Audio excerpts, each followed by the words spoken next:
Hello everyone, welcome to my channel Chemistry Zone by Silky Agrawal. Today's topic is thioethenes, 4-member heterocyclic ring, which is taken from heterocyclic compound MSc second semester chemistry. आज का हमारा topic है थाईटेन्स, जिसमें हम सबसे first discuss करेंगे synopsis की हमको पढ़ना क्या है। तो सबसे फर्स्ट आता है इंट्रोडक्शन थाईटेन्स का, 4-member हेट्रोसाइक्लिक रिंग। फिर सिंथेसिस में 3 मेथड हम डिस्कस करेंगे, by intramolecular cyclization, by oxirane, by thiirane. Reaction में हम 4 रिएक्शन डिस्कस करेंगे। फर्स्ट है रिंग ओपनिंग रिएक्शन, सेकेंड है reaction with ammonia, reaction with acid chloride, reaction with halogen, conclusion and reference.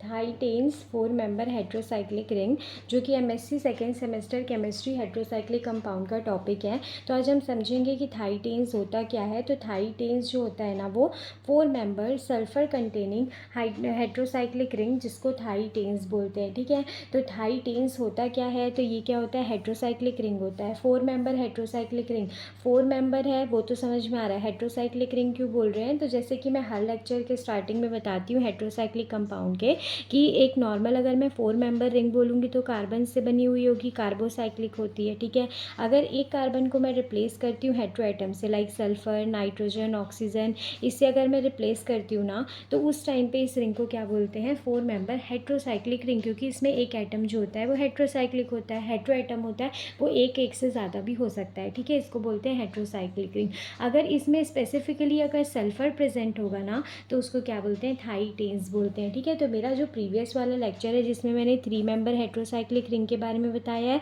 और 4-member heterocyclic ring के 2 हो चुके हैं। ठीक है, 3-member में मैंने ऑक्सीजन, नाइट्रोजन एंड सल्फर तीनों के लिए बता दिया है। ऑक्सीजन वाली जो 3-member रिंग होती है ना, इस तरीके से उसको बोलते हैं ऑक्सीरेन। इसी प्लेस में अगर मैं नाइट्रोजन लिख दूंगी, इसको बोलते हैं थायरेन, इसको बोलते हैं एजाइरिडीन। और इसी प्लेस में अगर सल्फर लिख दूंगी तो इसको बोलते हैं थायरेन। ठीक है, अब वैसे ही हम 4-member में जब पढ़ते हैं, तो 4-member में अगर मैं यहाँ नाइट्रोजन लिखूंगी तो यहाँ इसको एजाइरिडीन बोल रही थी, अब इसको क्या बोलते हैं, एजेटाइडीन बोलते हैं। वैसे यहाँ पे इसको ऑक्सीरेन बोल रहे थे, और यहाँ 4-member में इसको लिख देंगे तो इसको ऑक्सीटेन बोलते हैं। सल्फर रहेगा तो उसको क्या बोलते हैं, 3-member जो रहता है उसमें थायरेन बोलते हैं, लेकिन अगर इसी को मैं 4-member में लिख देती हूँ तो उसको थाईटेन्स बोलते हैं। ठीक है, जिसमें से ये तीनों और ये दोनों मैंने कवर करा दिया है। ये इसका जो है ना सल्फर, ये इसका लास्ट लेक्चर है इसका 3-member एंड 4-member का। तो अगर आपको कंटिन्यू समझना है सारी चीज़ें ना लाइन बाय लाइन, तो आप पहले ये 3-member को देख लीजिए, फिर 4-member को देख लीजिए, क्योंकि इसमें हर लगभग सारी चीज़ें जो है वो सेम है। डिफरेंस क्या आता है, बस हेट्रो एटम का डिफरेंस आता है ये तीनों में, और ये वाले तीनों में डिफरेंस क्या आता है, सिर्फ इसमें रिंग का डिफरेंस आएगा दोनों में, और इसमें सिर्फ क्या होता है, हेट्रो एटम का डिफरेंस आता है। ठीक है, जो अभी मैं बताऊँगी ना वो भी पूरा जो एजेटाइडीन और जो ऑक्सीटेन का लेक्चर है वो उससे पूरा मैच करेगा। बस डिफरेंस क्या है, यहाँ पे नाइट्रोजन था, यहाँ ऑक्सीजन, आज हम जो पढ़ेंगे वो सल्फर पढ़ेंगे। ठीक है, तो इसलिए अगर आप प्रीवियस वाला वीडियो नहीं देखे हैं ना, तो आप जा करके उसको देख सकते हैं, क्योंकि वो अगर आपको समझ में आ जाएगा तो ये आपको समझने में बहुत ईजी लगेगा। बस डिफरेंस क्या होगा, ऑक्सीटेन में ऑक्सीजन लिए थे, वो एजेटाइडीन में नाइट्रोजन लिए थे, यहाँ पे आपको क्या लेना है, सल्फर लेना है। ठीक है, तो क्या बोलते हैं, थाईटेन्स किसको बोलते हैं, तो 4-member हेट्रोसाइक्लिक रिंग होती है जिसमें हेट्रो एटम क्या होता है, सल्फर होता है, उसको थाईटेन्स बोलते हैं। तो ये थाईटेन्स का स्ट्रक्चर हो गया। ठीक है, अब इसको थाईटेन्स ही क्यों बोलते हैं, तो इसके लिए आता है नॉमेनक्लेचर, जिसके लिए मैंने नॉमेनक्लेचर के पूरे वीडियोस अपलोड कर दिए हैं, जिसमें आता है Hantzsch Widman nomenclature, replacement nomenclature, common name and trivial name and fusion and fused system nomenclature. ये सारे वीडियोस जो है ना आपको प्लेलिस्ट में मिल जाएंगे, तो वहाँ से आप इजीली समझ जाएंगे कि इसका नाम ऐसे क्यों रखा गया है। ठीक है, तो ये तीनों चारों लेक्चर्स अगर आप देख लेंगे ना, उसके बाद इसको देखेंगे तो आपको काफ़ी अच्छे से समझ में आ जाएगा। तो इसलिए पहले आप उसको देख लीजिए, फिर इसको देखिएगा, क्योंकि ये समझ में आएगा तो ये भी समझ में, लेकिन वो अगर समझे रहेंगे ना तो ये और इजीली समझ में आएगा, इसमें ज़्यादा आपको मेहनत नहीं करनी पड़ेगी। ठीक है, तो नॉमेनक्लेचर अगर नहीं पता है कि इसको थाईटेन्स ही क्यों बोलेंगे, तो आप नॉमेनक्लेचर के वीडियो को देख लीजिए। और इसका जो सिंथेसिस एंड रिएक्शन है ना, वो क्या होता है, थोड़ा बहुत मिलता जुलता होता है। सिंथेसिस तो थोड़ा डिफरेंट हो भी जाएगा, लेकिन रिएक्शन क्या होते हैं, सबके एकदम मिलते जुलते होते हैं। बस क्या करना होता है, नाइट्रोजन की जगह ऑक्सीजन, ऑक्सीजन की जगह सल्फर लगाना होता है। ठीक है, तो आज हम पहले तो ये बता दी मैं कि स्ट्रक्चर क्या होता है, अब पढ़ेंगे इसका सिंथेसिस, कि इसका फॉर्मेशन कैसे करते हैं। जिसमें आता है फर्स्ट बाय इंट्रामोलिकुलर साइक्लिजेशन। तो जब हम एजेटाइडीन पढ़े थे और वहाँ पे ऑक्सीटेन पढ़े थे, वहाँ पे भी सेम यही रिएक्शन हम पढ़े थे, वहाँ पे भी इंट्रामोलिकुलर साइक्लिजेशन पढ़े थे, यहाँ पे भी क्या पढ़ना है, इंट्रामोलिकुलर साइक्लिजेशन। तो यहाँ पे होता क्या है, किस तरीके से ये फॉर्म होता है, तब यहाँ पे क्या होगा ना, ये जैसे ये कंपाउंड गिवन है, इसमें रिएक्शन कराते हैं Na2S के साथ, ठीक है। जब इसको मैं ब्रेक करूँगी तो इस तरीके से लिख सकती हूँ 2Na plus plus H2 minus, क्योंकि इसमें 2 चार्ज होता है, इस तरीके से लिख सकती हूँ। जैसे इस तरीके से इसको लिखूँगी ना, तब यहाँ पे क्या होता है, ये एक क्या होता है, रिएक्शन सेंटर हमको बनाना है। तो रिएक्शन सेंटर बनाने के लिए क्या होता है, तो एक ग्रुप को बाहर निकालेंगे। जैसे मैं अगर ब्रोमीन को बाहर निकाल रही हूँ, ब्रोमीन क्या होता है, मोर इलेक्ट्रोनेगेटिव होता है, तो ये नेगेटिव लेकर के जाएगा, कार्बन पे क्या आएगा, पॉजिटिव। अब पॉजिटिव आ गया तो ये सल्फर ईजिली अटैक करेगा, इस पे क्या करेगा, अटैक करेगा। तो इस तरीके से बनेगा, CH2 है, ये CH2 है, यहाँ पे आएगा CH2 और यहाँ पे क्या आएगा, सल्फर, ये आएगा। सल्फर के ऊपर क्या है, यहाँ पे नेगेटिव चार्ज है। अब ये और यहाँ पे क्या है, Br है। अब ये सल्फर जो है ना, ये क्या करेगा, रिंग का फॉर्मेशन करना चाहेगा। क्यों, क्योंकि इसको क्या बनाना है, थाईटेन्स बनाना है। तो ये किस कार्बन पे अटैक करेगा, इस पे अटैक करेगा, तो डबल बॉन्ड बन जाएगा, जो कि हमको चाहिए नहीं। इस कार्बन पे अटैक करेगा तो इस कार्बन पे क्या है, 3 मेंबर रिंग बन जाएगी, जो कि हमको नहीं चाहिए। तो ये क्या करता है, इस कार्बन पे अटैक करता है। जैसे ही इस कार्बन पे अटैक करेगा तो कार्बन के पास तो 2 हाइड्रोजन है, एक बॉन्ड इधर बना है, एक बॉन्ड Br के साथ बना है। ये भी अगर सल्फर भी बॉन्ड बनाएगा तो 5 बॉन्ड्स बन गए। तो ये 5 बॉन्ड्स तो नहीं रख सकता, तो इसके पास गुड लिविंग ग्रुप कौन सा होता है, हाइड्रोजन Br में से Br क्या होगा, बाहर निकल जाएगा। तो इस तरीके से क्या होगा, यहाँ पे जैसे ये जुड़ेगा, Br इससे बाहर निकलेगा, तो यहाँ पे क्या होगा, थाईटेन्स का फॉर्मेशन होगा, ठीक है। सबसे फर्स्ट स्टेप में क्या करना है, ब्रोमीन बाहर निकलेगा, सल्फर अटैक करेगा, फिर सल्फर इस कार्बन से अटैक करके कार्बन क्या करता है, ब्रोमीन को रिलीज कर देता है। तो इस तरीके से इंट्रामोलिकुलर साइक्लिजेशन से थाईटेन्स का फॉर्मेशन होता है। फिर इसी में नेक्स्ट आता है ऑक्सीरेन। अब ऑक्सीरेन से कैसे होता है, तो ऑक्सीरेन किसको बोलते हैं, तो 3 मेंबर हेट्रोसाइक्लिक रिंग होती है, जिसमें हेट्रो एटम ऑक्सीजन होता है, उसको ऑक्सीरेन बोलते हैं, ठीक है। अब यहाँ पे ऑक्सीरेन के साथ रिएक्शन कराना है, तो ऑब्वियस सी बात है, कोई भी रिएक्शन हो, पॉजिटिव कोई भी रिएक्शन हो, वो इलेक्ट्रोफाइल की हो चाहे न्यूक्लियोफाइल की, मेरे को रिएक्शन सेंटर जनरेट करना है। इट मीन्स मेरे को क्या, अगर नेगेटिव को अटैक कराना है तो पूरे कंपाउंड में पॉजिटिव सेंटर होना चाहिए, पॉजिटिव को अटैक कराना है तो नेगेटिव सेंटर होना चाहिए। तो वो कहाँ से आएगा, तो क्या करते हैं, वहाँ पे बॉन्ड ब्रेक करते हैं। पॉजिटिव नेगेटिव किससे आता है, हेट्रोलाइटिक क्लीवेज से, ठीक है। तो मेरे पास ऑप्शन कहाँ कहाँ पे, ये एक बॉन्ड है, ये एक बॉन्ड, ये एक बॉन्ड, 3 बॉन्ड ब्रेक कर सकती हूँ। एक हो गया कार्बन कार्बन का और 2 हो गया कार्बन ऑक्सीजन का। तो जब मैं कार्बन कार्बन बॉन्ड ब्रेक करूँगी तो मैं तो नहीं डिफ्रेंशिएट कर पाऊंगी किसको पॉजिटिव देना है किसको नेगेटिव, तो ये एलिमिनेट हो गया ऑप्शन, ये 2 बचा। अब इन दोनों में किसको ब्रेक करूंगी, तो यहाँ पे देखूंगी अगर, तो इस पे हाइड्रोजन है सिर्फ, यहाँ पे इतना बड़ा सा ग्रुप लगा हुआ है, ठीक है। तो यहाँ पे क्या होता है, हिंड्रेंस होता है, मतलब कि रिपल्शन बहुत ज़्यादा होता है। इस वजह से क्या होता है ना, ऑपोजिट साइड पे अटैक करते हैं, यहाँ वाला अटैक नहीं होगा। तो ये बॉन्ड जैसे ही ब्रेक होगा, ऑक्सीजन मोर इलेक्ट्रोनेगेटिव होता है कार्बन के कंपेरिजन पे, तो ऑक्सीजन नेगेटिव ले लेगा और यहाँ पे ये कार्बन क्या होगा, पॉजिटिव लेगा। जैसे ही पॉजिटिव लेगा, ये इस पर क्या करेगा, अटैक करेगा। ये हुआ, इसको इस तरीके से लिखा है ना, SH माइनस आ जाएगा और एक क्या हो जाएगा, H प्लस। तो ये प्लस जो होगा वो इसके पास जाएगा और ये SH जो होगा वो इसके पास जाएगा, इस तरीके से होगा। अब नेक्स्ट रिएक्शन में क्या करते हैं, यहाँ बेस जो है वो लेते हैं। बेस लेने से बेस क्या करता है, हाइड्रोजन को एब्स्ट्रैक्ट करता है। तो जैसे यहाँ पे मैं हाइड्रोजन को एब्स्ट्रैक्ट करूँगी तो S के ऊपर क्या है, हाइड्रोजन पॉजिटिव होता है, S के ऊपर क्या आ जाएगा, नेगेटिव आ जाएगा, ठीक है। जैसे ये नेगेटिव आया तो फिर से सेम यही वाला स्टेप यहाँ पे, ये क्या करेगा, रिंग का फॉर्मेशन करना है इसको। तो रिंग के फॉर्मेशन के लिए किस पे अटैक करेगा, यहाँ पे डबल बॉन्ड बनेगा, यहाँ 3 मेंबर रिंग बनेगी तो यहाँ पे अटैक करेगा। जैसे यहाँ अटैक करेगा फिर से वही सेम केस, कार्बन के पास 5 बॉन्ड होंगे तो यहाँ पे Cl as a leaving group बाहर निकलेगा और यहाँ पे रिंग का फॉर्मेशन हो जाएगा, ठीक है। तो ये होता है ऑक्सीरेन से थाईटेन का फॉर्मेशन। यहाँ ये वाला स्टेप जो है ना वो पूरा सेम है, बस डिफरेंस क्या था, यहाँ पे हमको रिएक्शन सेंटर जनरेट करना था और जनरेट करके यहाँ पे H2S का अटैक कराना था। अब उसके बाद यहाँ पे सिंथेसिस में नेक्स्ट आता है थायरीन। अब यहाँ पे थायरीन का जब रिएक्शन कराते हैं ना तो थायरीन के रिएक्शन में भी सेम वही चीज़ होगा, सल्फ़र। यहाँ पे थायरीन जो है वो वहाँ पे क्या लिए थे, हम ऑक्सीजन लिए थे क्योंकि ऑक्सीरेन था। अब यहाँ पे थायरीन ले रहे हैं क्योंकि यहाँ पे क्या है, सल्फ़र। यहाँ पे सल्फ़र है इसलिए थायरीन बोल रहे हैं इसको, ठीक है। पूरा सेम होगा, वहाँ पे किससे अटैक करा रहे थे, SH माइनस से अटैक करा रहे थे। यहाँ पे क्या करना है, हमको OH माइनस से अटैक कराना है, ठीक है।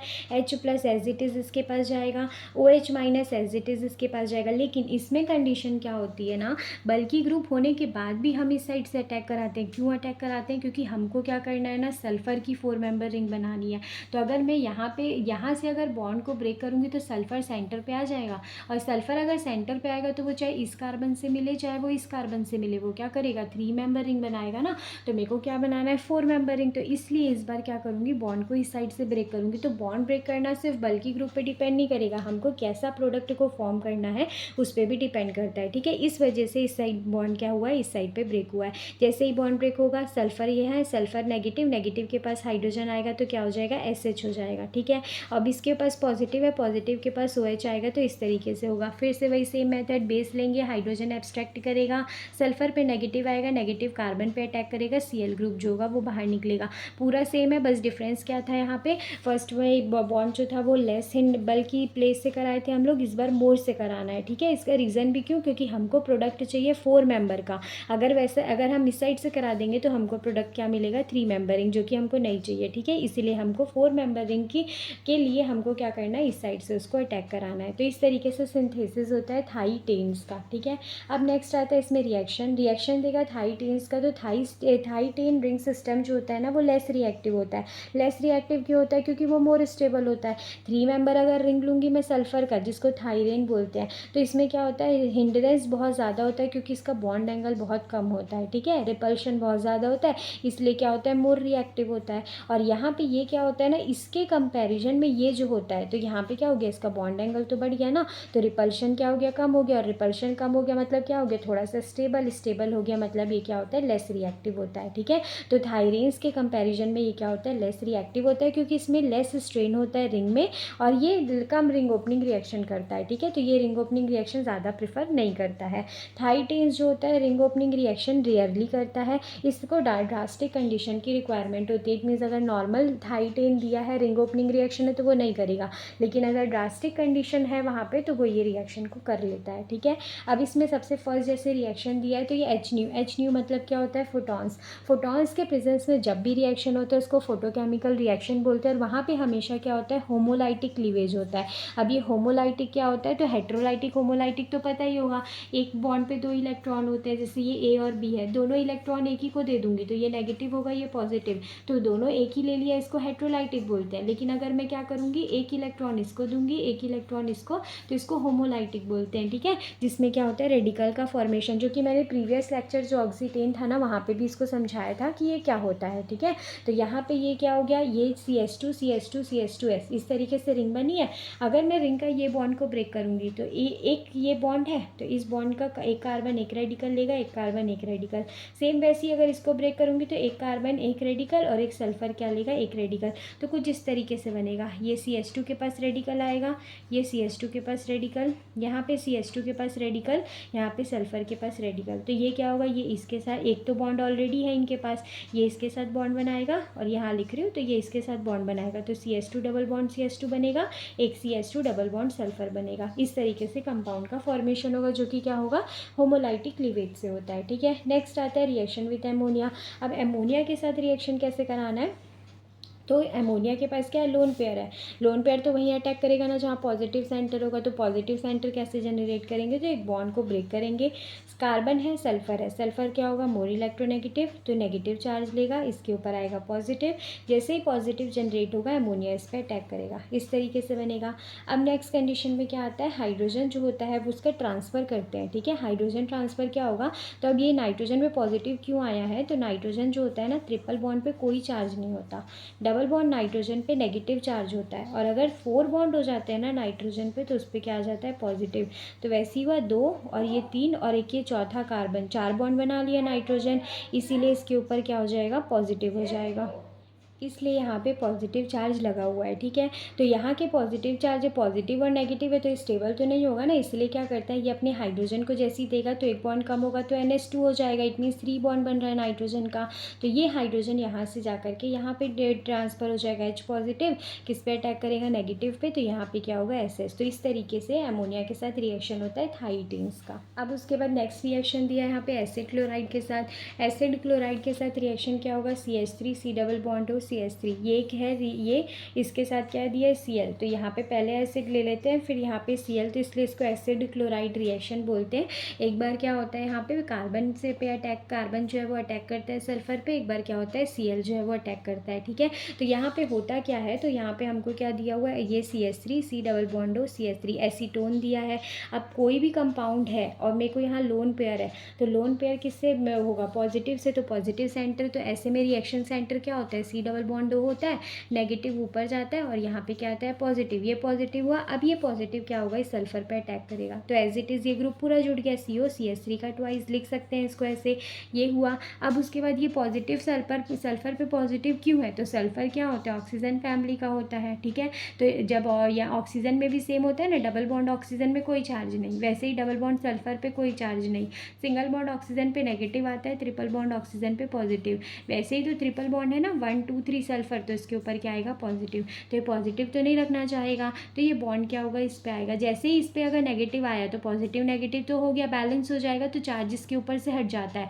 लेकिन यहाँ पे पॉजिटिव आएगा, क्यों, क्योंकि ये नेगेटिव यहाँ आया, तो इसके ऊपर कार्बन पे क्या आएगा पॉजिटिव, तो अब पॉजिटिव पे ये Cl अटैक करेगा और इस प्रोडक्ट का फॉर्मेशन होगा। सेम टू सेम यहाँ पर वही चीज़ दिया है, बस डिफरेंस क्या है, यहाँ पे कोई ग्रुप प्रेजेंट नहीं था, यहाँ पे क्या है CH3 ग्रुप जो है वो प्रेजेंट है। तो कुछ नहीं करना है, फिर से वही यहाँ पॉजिटिव आएगा, पॉजिटिव लोन पेयर पे अटैक करके इस ग्रुप का फॉर्मेशन करेगा। फिर से ये बॉन्ड जो है वो इधर हम दे देंगे, तो नेगेटिव, तो यहाँ का चार्ज पूरा हट जाएगा, इसके ऊपर आएगा पॉजिटिव। फिर यहाँ पे क्या लेंगे, फिर से Cl जो है उसको अटैक कराएंगे यहाँ पे और ये प्रोडक्ट का फॉर्मेशन होगा। ठीक है, तो यहाँ पे क्या करना है, जैसे ये ना सेम टू सेम रिएक्शन ऑक्सीटेन का है, ऑक्सीटेन में भी सेम ऐसे ही रिएक्शन कराते हैं, तो इसलिए मैं बोल रही हूँ कि आप ना कंटिन्यूएशन में रिएक्शन देखेंगे ना सारे, तो आपको ईजिली समझ में आ जाएंगे। ठीक है, फिर उसके बाद नेक्स्ट आता है यहाँ पे रिएक्शन विथ हैलोजन, तो हैलोजन भी सेम है, Cl दिया ना, 2 बार कर दो इसको Cl और Cl, तो एक बार ये Cl जो है वो अटैक करेगा सल्फर के साथ। ठीक है, इसको कैसे लेकिन ब्रेक करना है, होमोलाइटिक नहीं होगा ना, ये इस एक Cl होगा पॉजिटिव, एक होगा नेगेटिव, पहले पॉजिटिव वाला अटैक करेगा इस पर, फिर से वही सल्फर पे पॉजिटिव, क्योंकि 3 बॉन्ड आया, फिर से वही बॉन्ड यहाँ ट्रांसफ़र हो जाएगा, यहाँ पॉजिटिव, ये Cl यहाँ पे अटैक करेगा, तो इस तरीके से प्रोडक्ट का फॉर्मेशन पूरा सेम टू सेम दिया हुआ है। बस डिफरेंस क्या है, यहाँ पे एसिड क्लोराइड लिया था, यहाँ पे क्या लिया है, हैलोजन लिया है। तो सबसे पहले सल्फर का जो लोन पेयर है उस पर पॉजिटिव को वहाँ पे अटैक कराना है, उसके बाद फिर वहाँ से बॉन्ड को हटा करके पॉजिटिव सेंटर क्रिएट करना है और सेंटर क्रिएट करके नेगेटिव को अटैक कराना है। यही सेम रिएक्शन ऑक्सीटेन में भी था, तो अगर आपने इसको अभी देख लिया है तो उसको जा करके देखेंगे तो वो भी आपको अच्छे से समझ में आ जाएगा। ठीक है, तो ये लेक्चर जो था ना 3 मेंबर एंड 4 मेंबर का अभी तक का पूरा कंप्लीट हो चुका है। अगर आपको PDF की रिक्वायरमेंट है तो आप मेरे मेल में मैसेज कर सकते हैं, जिसका लिंक आपको डिस्क्रिप्शन बॉक्स में मिल जाएगा। और भी हेट्रोसाइक्लिक कंपाउंड का जो टॉपिक्स है ना, जो इंपॉर्टेंट सारे टॉपिक्स हैं वो मैंने अपलोड कर दिए हैं लेक्चर्स, तो उसको भी जा करके आप अच्छे से देख सकते हैं। और एग्ज़ाम पॉइंट ऑफ व्यू से भी पूछेगा ना तो इतना लिखना आपके लिए सफिशिएंट होगा, क्योंकि वहाँ पे मेंशन नहीं करता है कि आपको एक रिएक्शन लिखना है कि 2, वहाँ पे सिर्फ बोल देगा आपको कि जैसे ये थाईटेन्स था तो वहाँ पे बोल देगा थाईटेन्स के मतलब पूरा लिखने के लिए थाईटेन्स को एक्सप्लेन करने। तो सबसे पहले आपको बताना है कि थाईटेन्स का डेफिनेशन लिख दीजिएगा, फिर उसके बाद उसका स्ट्रक्चर, फिर सिंथेसिस में नहीं ज़रूरी है कि मैं 4 बताई हूँ तो चारों लिखना है, आप 2 भी लिख सकते हैं, आप 1 भी लिख सकते हैं, आप 3 भी लिख सकते हैं और 4 की 4 भी पूरा लिख सकते हैं। वो आप पे डिपेंड करता है कि आप कितना उसको याद करके रख सकते हैं। ठीक है, वैसे ही सेम रिएक्शन में नहीं ज़रूरी है कि मैं 4 रिएक्शन बताई हूँ तो 4 ही आपको लिखना है, आप 1 2 3 कितना भी लिख सकते हैं। हाँ, लेकिन एक एक सबका बताना ज़रूरी है, जैसे थाईटेन है तो उसका एक सिंथेसिस और उसका एक रिएक्शन जो है वो आपको बताना ज़रूरी है। थोड़ा थोड़ा यहाँ पे उसका डेफिनेशन, उसका वो भी थ्योरी भी लिख देंगे ना, तो उतना आपके लिए सफिशिएंट होगा एग्ज़ाम पॉइंट ऑफ व्यू के लिए। तो अगर आप कोई टॉपिक भी नेक्स्ट सजेस्ट करना चाहते हैं तो वो भी आप कमेंट सेक्शन में बता सकते हैं, और नोट्स के लिए आप मेरे मेल में मैसेज कर सकते हैं। Thank you.